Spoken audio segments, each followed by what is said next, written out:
Please like, subscribe and share করুন আপনাদের channel.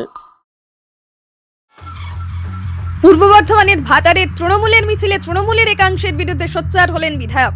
অন্যদিকে নির্দিষ্ট সংবাদ মাধ্যমকে নিয়ে এক হাত নিলেন তৃণমূল নেতা।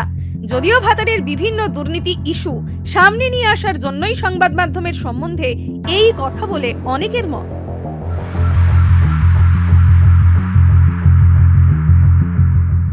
বলগোনা ও নিত্যানন্দপুর অঞ্চল তৃণমূল কংগ্রেসের ডাকে মহা মিছিলে ভাতারের বিধায়ক মানগোবিন্দ অধিকারী দলের একাংশের বিরুদ্ধে সোচ্চার হন। ব্যানার টাঙিয়ে নেতা হওয়া যায় না, মান্ডির ধান খেয়ে মোটা হওয়া যায়। যারা পঞ্চায়েতে কংগ্রেস করেছে, যারা পঞ্চায়েতে বিজেপি করেছে, তাদেরকে নিয়ে কেউ যদি রাজনীতি করে তাহলে সে ভুলে রাজনীতি করছে। এখানে বলগোনা নিত্যানন্দপুরে মিছিল নিয়ে কোনো চিন্তা করতে হয় না, কিন্তু কতগুলো লোক যারা পঞ্চায়েতে কংগ্রেস করেছে, যারা পঞ্চায়েতে বিজেপি করেছে, তাদেরকে নিয়ে যদি রাজনীতি করতে হবে সে ভুল রাজনীতিতে যাচ্ছে। আরে ব্যানার টাঙিয়ে নেতা হওয়া যায় না, ব্যানার টাঙিয়ে নেতা হওয়া যায় না, মান্ডির ধানকে মোটা হওয়া যায়, নেতা হওয়া যায় না। এই কথাটা মাথায় রাখবেন। আজকে নেতা হয়েছে মানবাধিকারী মা থেকে উঠে থেকে থেকে চাপিয়ে দিয়ে লিডার হয় নাই।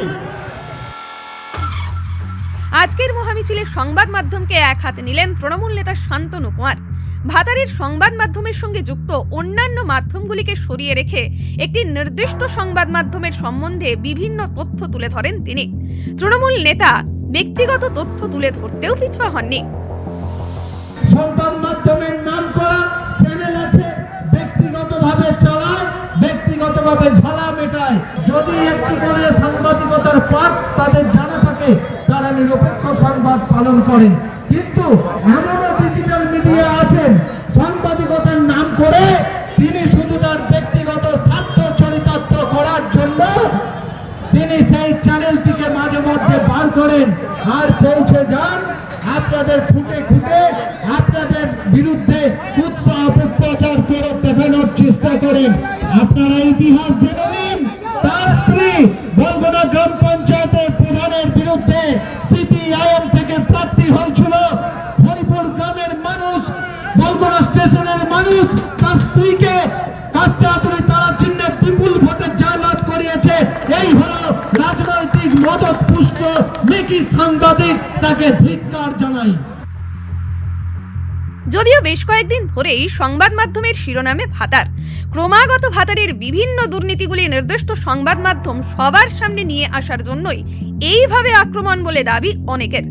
উল্লেখ্য, কয়েকদিন আগেই বলগোনা সুসুনদিঘি উচ্চ মাধ্যমিক বিদ্যালয়ে হাট বসাকে কেন্দ্র করে বিশাল এক দুর্নীতির সর্বপ্রথম খবর নির্দিষ্ট সংবাদ মাধ্যম সবার সামনে নিয়ে আসে। এখানে উল্লেখিত তৃণমূল নেতার কাছের কিছু মানুষের নাম এই দুর্নীতিতে জড়িয়ে পড়ে। যদিও তাদের নাম বিদ্যালয় পরিচালন কমিটির সভাপতি প্রবীর কুমার পাঁজা সবার সামনে নিয়ে আসেন। আমরা তো এতটুকু ত্রুটি নেই, আমার এতটুকু ত্রুটি নেই, আমি যেটা আমার এতটুকু ত্রুটি হয়তো আমরা যেগুলো ছিলাম, হয়তো জুলফিকার ছিল, আমি ছিলাম, তারপরে মহিবুল ছিল, ছিল, সবগুলো ভাই শফিকুল ছিল, মিলন আর মহাদেব ছিল। তখন মহাদেব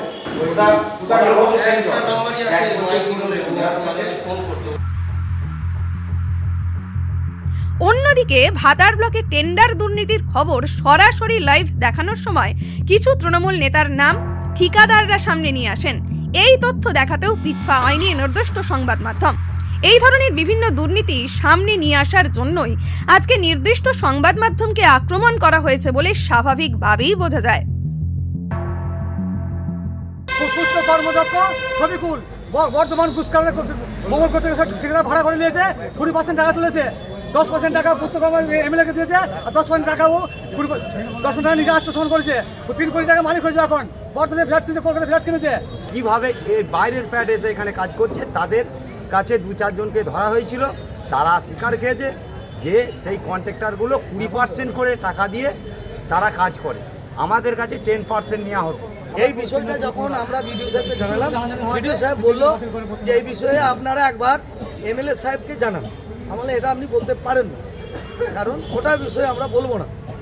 সম্পূর্ণ একজন বিডিও এক্সিকিউটিভ আপনি অফিসার, এক্সিকিউটিভ অফিসার, এটা আপনার দায়িত্ব। টেন্ডার করা না করার আগে ওয়াকারের এস্টিমেট না নিয়ে কাজ শেষ করে দিয়েছে। তার জন্য আমরা তার প্রতিবাদে আমরা এখানে নেমেছি রাস্তায়। ভিডিও সঠিক উত্তর আমাদের দিতে পারে না ভিডিও। বিনা টেন্ডারে এখানে কাজ হয়ে যায়, কিন্তু এখানে এই যে বিল্ডিং বিডিও অফিসের কিছু ফার্নিচারের কাজ হয়ে গেছে অলরেডি, পুরো বিল্ডিং রং হয়ে গেছে, এর কোনো টেন্ডার নেই বিডিও সাহেবের কাছে, কিন্তু এর কোনো সদুত্তর উনি দিতে পারলেন না। উনি আমাদেরকে ডাইভার্ট করে দিলেন কিছু ছাড় নিয়ে এসে। দাবি ছিল, হ্যাঁ। সেই দাবিটা মান্যতা দিল না আপনাদের। না, যে কোনো এনআইটিতে একটা কাজ টাঙানো হচ্ছে, দিয়ে তার লেসের জায়গাটা, পিউকিউ জায়গাটা যে কোনো প্রকারে লক করা হচ্ছে। কোনো একটা সময় এই অফিসেরই কোনো স্টাফ যুক্ত থেকে 2-5 মিনিটের জন্য খুলে দিয়ে তাদের 2-3টে পেপার পড়ে যাচ্ছে, বাকিগুলো ফেলতে পারছে না।